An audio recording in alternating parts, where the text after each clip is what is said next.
Right.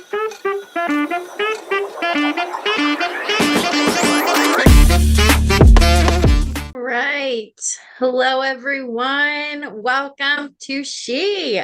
She builds, she owns, she invests. She is me and she is you. We're so excited to have you here today. I am going to share my screen and get us going. And then Jasmine will hop on and take over. Super, super exciting. So, hope everyone's doing well this evening. We are super excited for tonight's guest. So, yes, I agree. All right. Can everyone see our slideshow? Yeah, we are. Perfect. Good.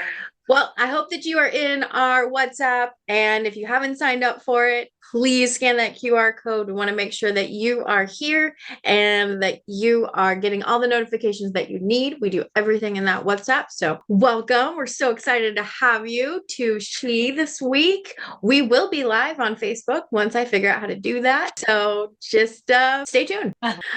This is our disclaimer that we want to make sure that you are doing your own research and you are researching our speakers. So whatever they say, we have no idea what our speaker is going to say today. So just want to make sure you're doing your own due diligence when it comes to any financial advice that you might receive tonight. Just remember, we are not financial advisors. So She was established by the powerhouse women of massive capital. And this kind of changed from the last time, but we are providing successful women with a fun, fulfilling way to create generational wealth while building meaningful relationships to become the best version of themselves. And we want to make sure that we are growing personally, professionally, and spiritually. So talk a little bit about our founder, Jasmine. She is coming in soon, and her superpower is lifting heavy and banking big. She has a lot of superpowers, but we kind of condensed it to that one. She's got a lot in multifamily, a lot in retail development, and she is working on her Dirt to Dreams business and land investing. And we'll move on to Candace, who is our superpower of generational wealth architect. She, like Jasmine, has lots of multifamily units and retail development space. And her projects that she's working on are Stearns HR, Stearns Capital Management, and crop farming. I'm gonna go with that. Unless you have anything to add to that. No, that's we got the generational farm. So that's what we do. I love it. I'm all about the life. And then myself, Maria, I am doing healthcare to wealth, entrepreneur, empower. And like I said, the same with the multifamily and retail development. And I'm working on a capital raise education program as well as a podcast. So that is what we are up to. We do have an investment opportunity. If you if you hadn't heard of Horizon, we do still have that deal opportunity up for grabs. It is already closed and it is just a well-oiled machine. If you'd like to invest or take that to the next step, please reach out to one of us on the call. We'd love to help you. It is only for accredited investors, so we want to make sure we mention that. Yes, definitely. For accredited investors only. And we've done a lot of in-person events. And I see some of you on this call that have been there at our in-person events. And these are just some of the exciting events that we've been able to do together. I know we have one up, so it's always exciting when we can gather as a group in person. Is always nicer than on a screen, but we do with what we can. So we love investing in real estate. I don't know if we say it quite enough, but we love real estate.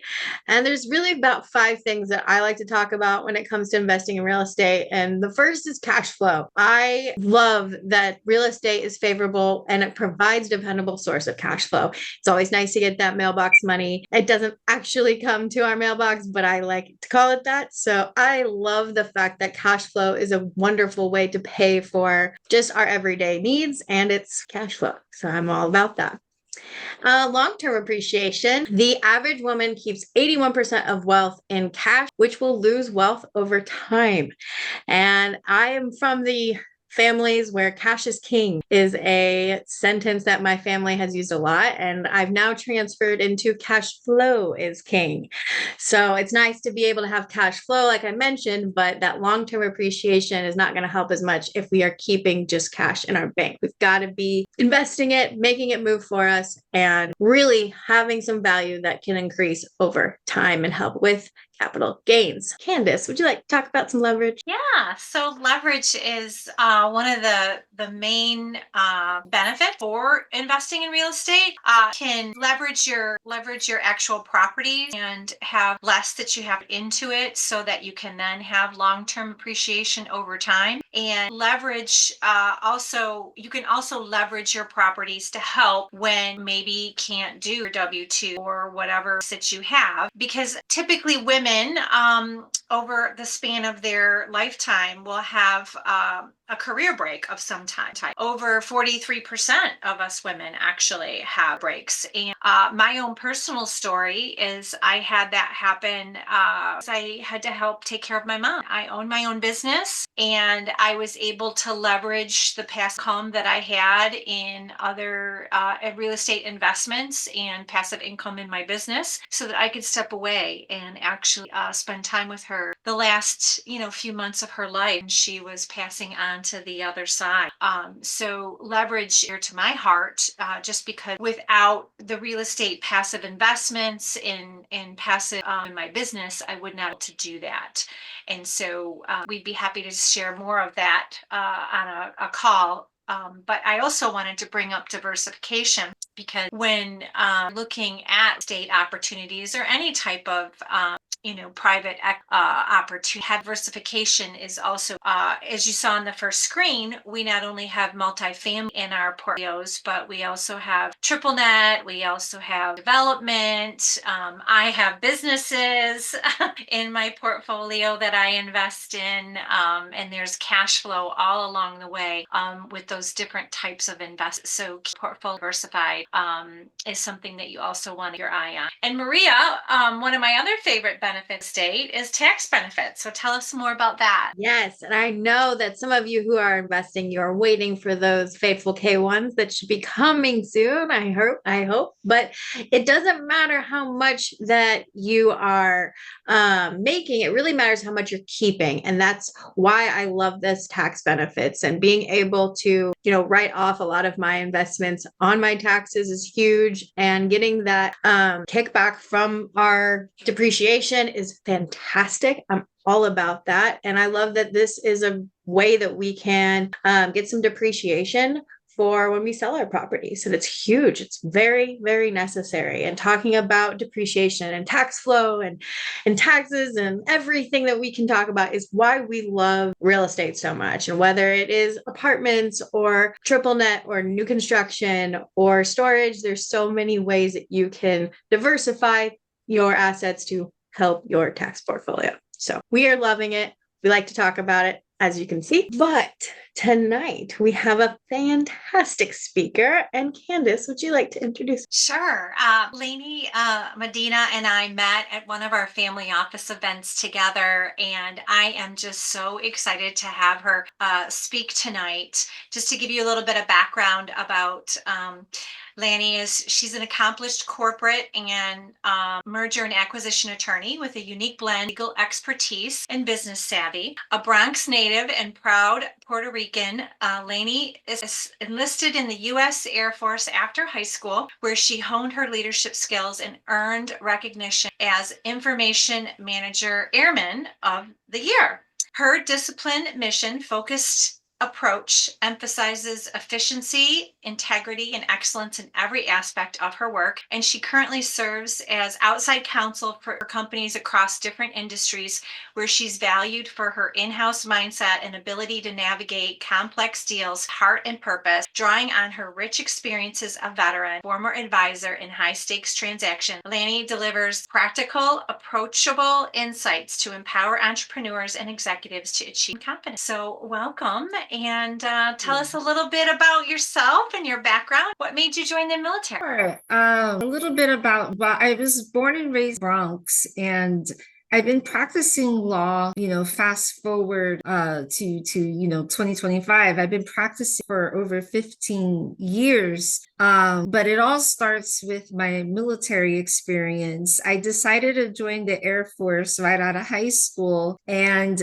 being from the Bronx, naturally, I was stationed in Wichita, Kansas. So I lost my Bronx accent. But the truth be told is that I'm still the first lawyer in my family. I'm really excited to be here to talk about my journey and my practice, and there's so many things and reasons, and I feel so grateful to be here. But I think I could go on and on, but I know I'm mindful of time, so I'm happy to kind of move it forward if you like. Thank you, Lani. We're super excited to have you. And let's start on that part. Like, you were in the military.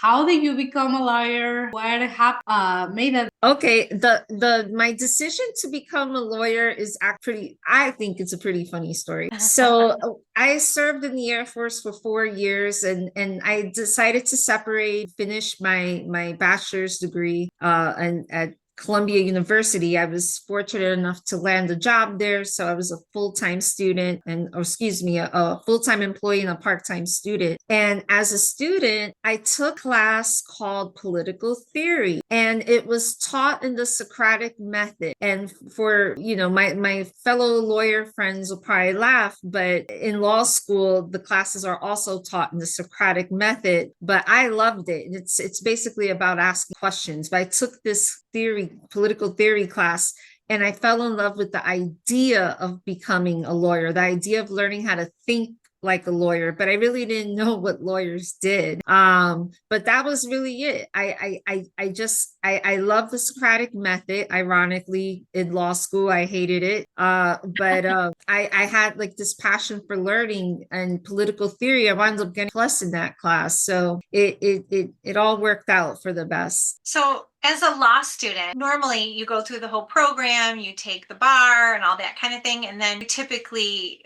go and work with another law firm in a corporate job or something of that nature. Tell us a little bit about the path that you went once you got out of school, corporate job, and you worked with, and how you got experience in the type of law that you're. Sure, absolutely. I'm a corporate and mergers and acquisitions attorney by trade, but I originally wanted to be a litigator. That's a story for another day. But I received training at my first firm called Kano Gates. I followed basically the quote unquote traditional path that many law students follows, that they wind up working at a large international law firm. And I worked as an associate there for a few years, learning how to do deals. The ironic part is that I really didn't know anything about contracts or not contracts per se, but mergers and acquisitions. Because I wanted to be a litigator, but it turned out that my military experience, my experience as a information manager, gave me a unique skill set, which made me have a real knack for working on deals because I'm so organized. And so I started out my career two traditional big law firms, and then I moved on to an in-house role for a veterinary consolidator called Pet Vet Care Centers. And that's where I really learned how to be a business lawyer, or to have a business mindset, if you will, as a lawyer, because I think my experience is unique because I have a non-traditional path in terms of my experience, in the Air Force. But in terms of my legal experience, my path is because I have both big law experience and in-house experience. And, here I am 15 years later, starting my own practice, and I'm an entrepreneur, just learning as I go. And it's been a really exciting journey for me. So tell me a little bit about the difference from going into the corporate versus litigation, because you said you had your eye on litigation, and I know you said this was a story for another time, but share with us Oh, sure. How that happened. Well, it happened because my first firm decided that they needed me to be in corporate instead of litigation. And so this is during the economic crisis. And I was just terrified because in my mind, I'm working on briefs, doing research, coming up with the awesome arguments, going to court. And, just out of pure luck, basically, I wound up, being placed in our corporate group. And it turns out that my skill set is better suited corporate work anyway. But I did not know that at the time. At the time, I was terrified because I had never worked a deal before. But now it comes very naturally to me. Sure. And tell us a little bit about the difference between the in-house counsel work that you did for, the veterinarian corporation, mergers and acquisition versus working independently, your own firm. Right. Well, working in-house at Pet Vet specifically and just in-house generally, it taught me how to communicate with other stakeholders. So when you start out at a law firm, not always, but often the client interactions are it could be kind of rigid, but when you're in-house, things move quicker. Things need to be done, more quicker. You need an ability to figure out how to get things done. And I would say that mentality, that in-house mentality it came naturally to me when I worked at Pet Vet, because I realized that I was pretty good because of my Air Force experience communicating with different type of stakeholders.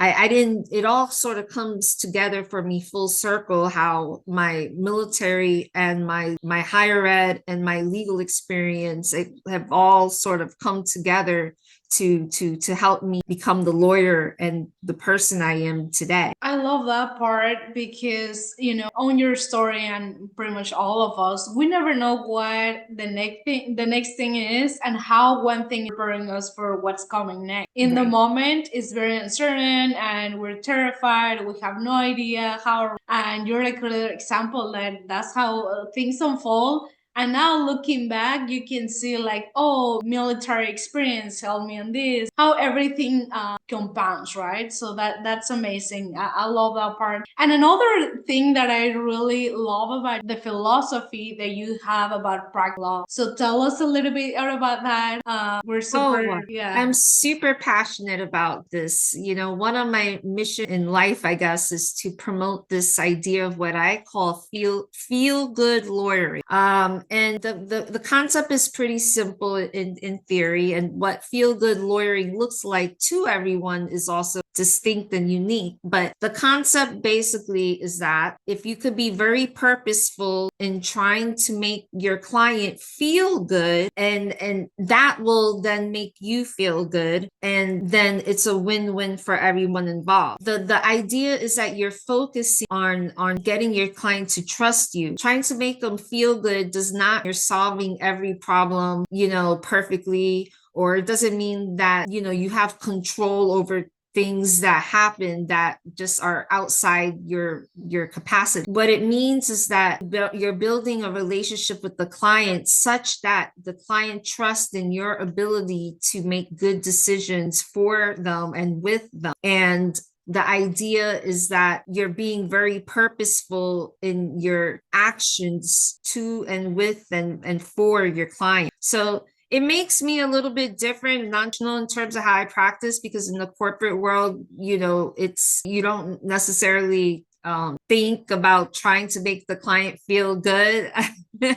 But for me, I found that this is a philosophy that works for me because it's also based on mindfulness, which I love practicing, and also a little bit of neuroscience. I'm a little bit of a geek there, but who doesn't like feeling good? So it's a pretty simple concept. I think it's relatable, and as I continue to develop it, hopefully I'll be able to get more and more people on board with it. And I'm really hoping that it'll help lawyers not only practice better, but also result in better outcomes for their clients as well, because that's what we all want. I love that because, we work with investors all the time, and it's pretty much the same thing, just building the relationship, building the trust, and just letting them know with actions, right, that we're gonna deliver on their project. They put their money, they invest their money in our deals, and even if something don't go the way that we expected,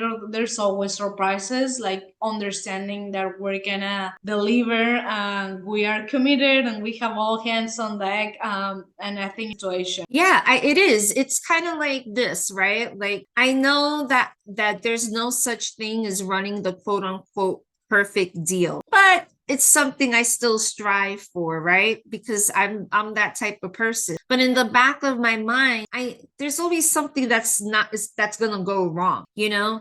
And despite that, the fact that I still am trying to quote unquote run the perfect deal, I'll still do. It's not going to stop trying, you know. And I think that is part of my personal feel good practice, and that I think it comes across in the way I talk to people. My authenticity is part of feel good, you know, lawyering. Authenticity is huge. In fact, you know, it's probably the most important thing, I think, element in building trust, right? A client, if I'm not being myself, I don't know if I could truly connect with anyone. How can you connect with someone on a deeper level if you're not yourself? Right, yeah. So when you and I were together, you had mentioned to me that you were getting ready to launch your first nonprofit, and I know you're super passionate about. So tell us a little bit about the project, and just give us some more information.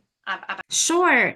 I'm excited because I am launching a nonprofit called The Kind Deal Lawyer. And the way I came up with this name is that I'm a lawyer with a heart, because I believe in practicing law with kindness and compassion. And what the Kind Deal Lawyer is, it's a nonprofit which will feature a podcast, which I'm always looking for guests for one thing. But it's about creating a movement such that you're building a network of people who want to do good and make money at the same time. Like, I don't understand why that's not possible. But ultimately with this nonprofit, what I'd love to found is a incubator for nonprofits, startups, and small businesses, because that will be my ultimate way of paying it forward. And if I could use this nonprofit as a platform for that, then that's what I'm gonna do. And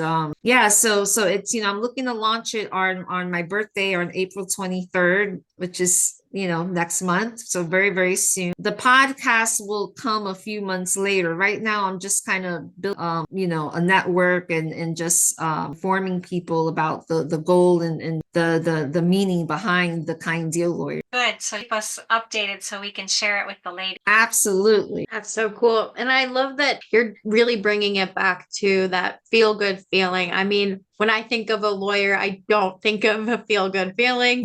So I'm glad that you're bringing that philosophy together, because it's so necessary. And to be able to feel like you can connect with your lawyer and actually ask questions is huge. It's what we strive for with our investors. It's what we want to make sure we're getting a trusting relationship with. So I know a lot of us might have questions, so I want to give everyone time to put those in the chat or raise your hand if you guys have any questions for Lani, and making sure that we're answering all of those. But while people are doing that, I wanted to know what She Builds, Owns, Invests means to you, Lani. Oh, thank you. What it means to me is power, for one. And what empowerment means to me is the ability to be free, to just be myself, to be able to live intentionally every day in accordance with my principles and values. I'm a person of faith, and I believe very strongly that it could make society better. And I know that sounds like nice, but I don't care.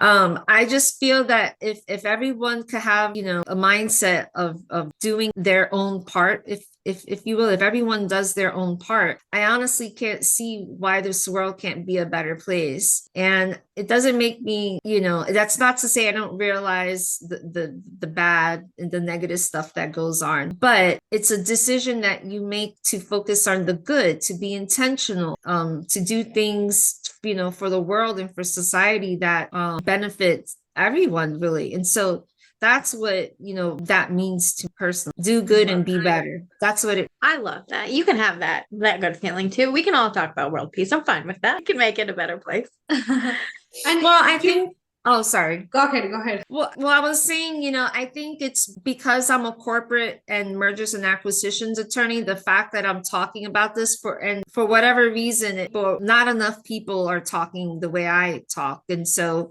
in some ways, I am looking to disrupt the profession as well, because I want people to know that you practice M&A, in a kind and compassionate way, and be kind and thrive. So that's one of my core messages. So true. And it's such a powerful thing that you're talking about, the kind and thrive. That's very powerful. And it's what we like to do too. I mean, we want everyone to be the best version of themselves. Yes, it would be great when we make money too, but I mean, we're really doing this to help our investors, our database, our community grow and help them get that financial freedom for themselves. So I'm glad you said that. I mean, we can all be nice. Okay, we do have a question in the chat. Okay. What kind of services do you offer? Like, where are you a lawyer? Can we all use you, or do we have to be in certain states? No, well, yes, and I know it. I'll give the lawyerly answer. It depends. There you go. There you go. But I am admitted in New York and New Jersey. However, I don't just practice in New York and New Jersey per se. That doesn't stop from working on a contract where Delaware law governs. You understand? For example, I still have the ability to review that contract. See, my strengths, what you're really hiring someone to do is I do contract drafting and negotiation, and I close deals. That's what you're essentially hiring someone like me to do. You can reach me at my website. If you want, I'm happy to drop it in there, but I provide six practice areas. Now I won't go through them. I'm happy to list them, but it's just outside general counsel services, contract negotiation and drafting, corporate M&A, my veterinary. I provide outside veterinary counsel, AI contract, and advisory, and nonprofit management. And I'm gonna, if it's okay with you, I'm gonna drop my information. Drop your stuff, and your QR code should go to your contact information too. So please drop it. We want to make sure that we're getting it. We do send out the information with the replay too. Okay. I had a question for you as well, because I know one of the areas that you work in is like contract negotiations, and being from private equity space and real estate specifically, I know a lot of ladies tune in are in the real estate realm and often like to pick the brains of attorneys we have on our stage. And I know, all things have to be reviewed by a attorney specific to a contract, but what are some of the key things that you always have in your letters of intents and or you should have looking for when they're having letters of intents drafted to purchase a deal? How that letter is designed really affect the ability of purchaser getting out of something once they figure out, what they thought it was they were purchasing is not what it is. So share a little bit about how you walk through the process with a client and how you work with them to make sure all these different things are taken consideration when you're specifically working contract space. Sure. Your question about the letter of intent or the LOI, I'm glad you raised it, because honestly, a lot of times, what I find is that clients don't realize that the more terms you negotiate in your LOI and your letter of intent, the better off you will be in terms of saving time, money, and expense in negotiations later. So first of all, my first piece of advice is, don't sign an LOI without having a lawyer at least review it first, because once they're signed, I'm kind of stuck with what you negotiated, or I'm kind of starting off at a disadvantage. But typically when I'm negotiating LOIs, I think a lot of times in deals, people forget about the post-closing transition, meaning they don't realize that or they don't do enough thinking about what the business is going to look like after closing takes place. And so I do a lot of advising and picking clients' brains about post-closing transition operations, for example. But that's just one thing that I do specifically. But I think in LOIs, you obviously want to have your main deal points closely outlined, such as your purchase price, and you're not going to know certain things like which employees you want and not keep. You may or may not know that information, but if the more you know in advance, generally speaking, the more terms that you know in advance and can put in the LOI, the better off you'll be in terms of saving on your legal expenses. Right. I'm really glad you said that, because sometimes I feel like we would put less in an LOI just because we don't want to establish anything. So I'm glad you said that. Yeah. It's better to put more. I'm like trying to fit it all on one piece of paper. I don't want to. Well, I think it's because you want to get the parties want to get the LOI signed so they could kickstart the deal. So I understand that too. That's kind of the pushback, that not pushback, Sure. but the type of thing that you have to take into consideration from a business perspective as well. Right. If you, at the end of the day, if a client tells me I want to close this deal in like 2 weeks, I'm not going to spend a week on the LOI. You know what I mean? Like I don't have the time for that. But if you do have time, then I'd say the tighter your LOI is, the better off. That's really helpful. And even maybe getting your recommendations on a template for questions that you would ask on every single one. That's really good. And I'm glad you mentioned that bringing you in earlier is always better, because I feel like we just send out an LOI and just then we get it done and then call someone like you. So I understand. I'm glad you said that. Oh, thank you. Thank you. I mean, don't get me wrong, I think there's a lot of value in working with someone like me, because since I work with, a lot of business people, if, for example, I see you have a strong business team and you're handling a lot of the work, like the due diligence on your own, then, I have flexibility to just the contract drafting negotiation. If that's all you want me to do, that's all I'll do. But that is definitely not the only component to closing a deal. If I don't know, I just have a passion for it. I have a knack for it, and I just love talking about M&A. I'm a little bit of a geek about it. Sorry. Hey, someone has to do it. And if it's Yeah, not me, I'm glad somebody. it's you. I'm glad it's not me. So that would be good to have you on a team so that you can be able to be that passionate about it. I am not passionate about it, but I want to make sure I align myself with people who are, which is always good. Now we do have a question. What languages do you speak? I speak Spanish, but I'm not fluent. My Spanish is conversational. I am Puerto Rican. I would spend time in Puerto Rico with my grandmother, and that is the extent of the Spanish that I know. So other than that, English over here. You're not transcribing documents into Spanish. No, not at all. I speak at the level of probably a 6th grader, and that's usually works out most of the time. You got more than me, girl. Yeah. With my name, you'd think I'd be able to, but no, I'm not helpful. I just throw it to Jasmine. Yeah, I can help.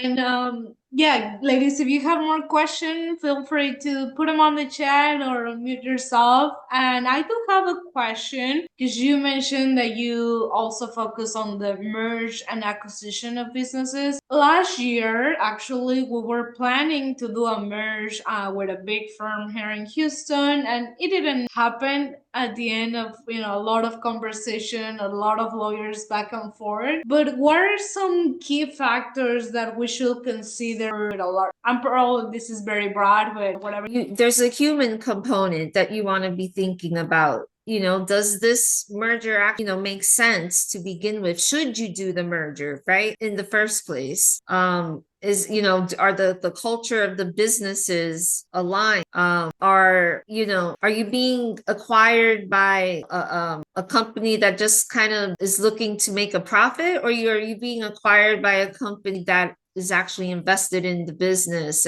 Do you have the same goals, for example? But that's one factor. Another thing you want to think about is the if you have any key employees or your customers or vendors, because depending on your deal, if it's structured as an asset deal or a stock deal, for example, you get to pick and choose your assets, right? Exclude employees. So you want to be thinking, very early on about what you want your management and your human resources to look like. And then finally, you always a tax person or a finance advisor on a deal. I can't tell you how many times I'm a mergers and acquisitions attorney, and I work with finance people, CPAs, wealth advisors, you name it, all the time. But I myself am not a CPA, right? But it's always good to have someone, as some finance person, advisor on the deal as well, because it's something that I could help with indirectly, but it's not something that I'm most M&A attorneys are trained in. Not most M&A attorneys are also CPAs or tax. We know enough. We know how to structure deals. We know how to draft. But when you're working on any type of merger, the tax implications always come into play. I think that huge key. And then I think the other thing you touched on and talked about at the beginning, the culture. I've had 3 partners in my businesses all around. And every time it always comes back to that. I'm saying that the culture, have one business and one leader running the organization, employees in a certain culture with core values and things that are different. It doesn't mean one's better than the other. It just means they're different. And Right. you try to merge those two together to make one big happy family. It doesn't always go well. Yeah. My very first partner was very strict and structured, his employees. And so I don't want to say the employees feared him, but it was like their behavior was different. He was in the office versus when he wasn't in the office. And my culture wasn't like that. My culture was more like, we're one big family, and something doesn't set right with somebody, they're just going to be transparent and rip the Band-Aid off. So maybe we weren't always prim and proper and low toned voices. We would get heated arguments in the boardroom, for example. But it's more like a family versus corporate. Everybody's got to be in a certain way, and so we were together, the two I merged, and we were together for, it was about 5 years. And during the way, about halfway through, I knew this was not working. But I had a contract, right? There was contracts where I had brought my asset into a larger asset. So I was not the majority partner anymore. I'm a minority partner. So I kind of stuck. And I had to just kind of live through the end of the contract of my walkout and move on. So I'm glad you brought that up. The very first consider, it makes a huge difference. Don't do that work on the front end. Make sure that there's going to be a good marriage, as I always use that term, like we are getting married. But I mean, I know you're not, but it's kind of like you are. I feel like you might be, because you're spending more time with them maybe than people you're actually married to. So Exactly. I feel like you almost have to say something like that. But it's a good point that you made, definitely. Okay, we have another question. And how early should people contact you when it comes to LOIs and looking into a drafted LOI? How much advance notice do you need? The drafting of the LOI itself does not take much time. It's at all. It wouldn't, few hours, depending on the complexity of the deal. It's really more about the various decisions that go into preparing the LOI. So, everything from the deal structure to the purchase price to your closing deliverables, I personally think that it makes sense for people to reach out to me when they know they're about to sign an LOI. I don't necessarily be involved from the very beginning because I understand people are trying to save costs. But once before the LOI draft, whoever has the draft is sending it out to the other side. That's when I, you can have come in. I can also prepare the LOI from scratch. You see, a lot of times businesses, they just want to know that they have an attorney lined up, but they don't necessarily know when the LOI is going to sign or when the deal is going to close. So I kind of work with people's schedules as needed and timelines as needed. All I could say is I could work usually as quickly as people need to be. But LOIs should not, they're own, even if they are detailed, it's only a doc that's maybe 3, 4, 5 pages. So, they're not that complicated to draft. It's really more about the thought process behind it and the terms that go into it. To that point, different lawyers transact in different ways. In your firm, do you put people on retainers? Do you have hourly rates? How do you structure your cost structures with the client? So for M&A deals, I found that the hourly rate works best, although I do offer flat fees and I do a la carte for certain projects, like, one-off contract negotiations, that sort of thing. Okay. But for M&A, for a deal, I do hourly rates, and my hourly rates are between 300 and 350, depending on the complexity of the deal and the timing. So if you need an emergency and I need to prioritize this deal above other matters, then there'll be a little bit of a price difference there. But sure, you gotta be paid. You gotta pay to move to the front of the line. Because some clients, they don't need things right away, and if they don't, then that's fine with me. And sometimes I move a little bit too quickly for the clients. So I try to handle the timing of deals specifically based on my clients' needs. But I'm sorry. I was just trying to think out loud. I have thought about, doing my pricing in terms of tiers in M&A deals, and that could work. The risk as a M&A lawyer is like, what happens if the deal closes or doesn't close? Because usually some portion of the fees will get paid from the purchase price proceeds.